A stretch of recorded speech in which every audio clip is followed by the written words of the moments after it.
मित्रों, इस कलयुग जैसे दौर में हर मनुष्य प्रतिदिन ना जाने कितने ही पाप किए जा रहा है, जिसका कोई अंदाजा भी नहीं लगा सकता। सबसे हैरान करने वाली बात तो ये है कि उन लोगों को ये मालूम है कि पाप करने के बाद उन्हें नर्क में यातनाएं मिलेंगी, लेकिन गौर करने वाली बात ये भी है कि आखिर कौन से पाप करने से उन्हें किस नर्क को भोगना पड़ेगा।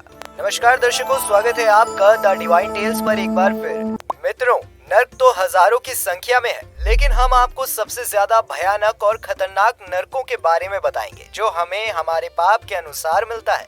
जो मनुष्य गौ हत्या या भ्रूण हत्या करता है और आग लगाने जैसे दुष्कर्म करता है, उसे रौद नामक नर्क प्राप्त होता है। जो इंसान शराब या सोने की चोरी करता है, उसे सुकर नाम के नर्क की प्राप्ति होती है। जो व्यक्ति अपनी बहन या गुरु पत्नी के साथ संबंध बनाने या समागम करने का प्रयास करता है, वह सीधा तत्कोम्ब नाम के नर्क में जाता है। इसके अलावा जो गलत भाषण देता है, वह भी इसी नर्क में जाता है। जो इंसान नशे आदि चीजों का व्यापार करता है तथा स्वामी या भक्त का परित्याग करता है, वह तत्पलोह नर्क में गिरता है। जो मनुष्य कन्या या पुत्र वधू के साथ संबंध बनाता है, इसके साथ ही जो वेदों को बेचता है या उनकी घोर निंदा करता है, वह मरने के बाद महाज्वाल नर्क में गिरता है और तड़पता रहता है। जो व्यक्ति अपने गुरु का कटु शब्दों से अपमान करता है या किसी अगमेय स्त्री जैसे राजपत्नी, सौतेली माँ, कन्या, सास, गर्भवती स्त्री, बहन, सती आदि के साथ रिश्ता बनाता है, वह शवल नाम के नर्क में जाता है, जहां वो असहनीय दर्द झेलता है। जो इंसान शौर्य प्रतियोगिता में मर्यादा का परित्याग करता है, वह विमोहन नामक नर्क में गिरता है। वहीं जो किसी और के लिए बुरा सोचता है या उसका गलत करता है, वह कृमि भक्ष नर्क में जाता है। और तो और जो लोग ईश्वर से चिढ़ते हैं या उनमें विश्वास नहीं रखते, वह लाला भक्ष नर्क की यातनाएं झेलते हैं। इसके साथ ही जो व्यक्ति किसी और की धरोहर को अपना कहता है या किसी के खेत में आग लगाता है, वह विश्व जजन नर्क की प्राप्ति करता है।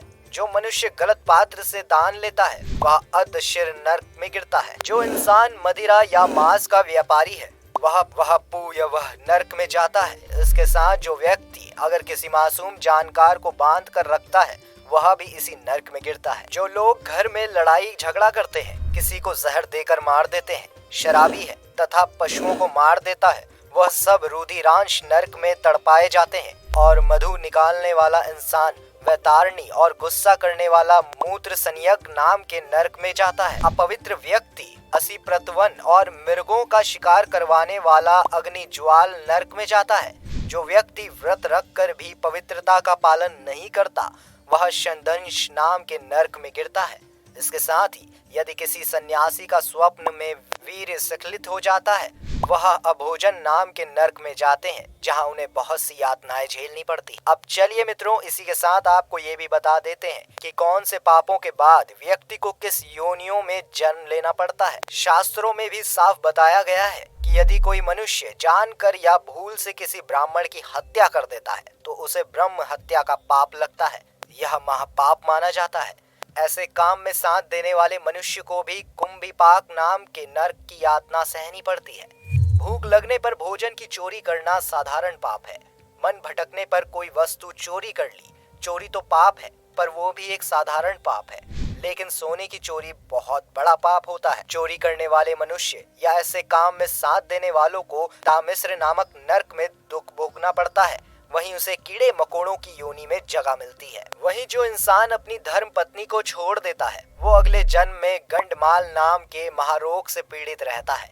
और जो स्त्री के बल पर दुनिया में जी रहा होता है, वह दूसरे जन्म में लंगड़ा पैदा होता है। गरुड़ पुराण में उल्लेख है कि दूसरे की पत्नी से संबंध बनाने वाले व्यक्ति को घोर नर्क में जगह मिलती है। अगर हम शास्त्रों की माने तो देवताओं और पूर्वजों को खुश किए बिना मरने वाला इंसान 100 सालों तक कौवों की योनि में जन्म मिलता है। आपको बता दें, कोई व्यक्ति किसी का कत्ल कर देता है तो इस जघन्य अपराध करने वाले को अगले जन्म में गधे की योनि में जन्म मिलता है। लेकिन अगर वो जिस शस्त्र से हत्या करता है, उसी से उसकी भी हत्या हो जाए, तो उसे मृग योनि मिलती है। इसके बाद वह मछली, कुत्ता और बाघ बनता है। इन योनियों में जन्म लेकर अंतिम में वो मनुष्य योनि में जन्म लेता है। कहते हैं कि जो व्यक्ति अपने से बड़ों का अपमान करते हैं, उन्हें कोंच नाम के पक्षी के रूप में जन्म लेना पड़ता है। इतना ही नहीं, 10 सालों तक उसे इसी योनि में रहना होता है, फिर जाकर उसे मनुष्य योनि की प्राप्ति होती है। तो मित्रों, आपने जाना कि कौन सा पाप करने से कौन सा नर्क मिलता है और कैसे पापों के बाद व्यक्ति को किस योनियों में जन्म लेना पड़ता है। यदि आपको पहले से किसी बात की जानकारी थी तो नीचे हमें कमेंट करके जरूर। आज की वीडियो में बस इतना ही। हम उम्मीद करते हैं कि हमारी वीडियो के जरिए आपको कई सवालों के जवाब मिल गए होंगे। अगर ये वीडियो पसंद आई हो तो इसे लाइक और शेयर जरूर कीजिएगा। अगर आपने हमारे चैनल को सब्सक्राइब नहीं किया तो जरूर करिए। इसके साथ ही मुझे दें इजाजत। इस वीडियो को अंत तक देखने के लिए आपका बहुत बहुत शुक्रिया।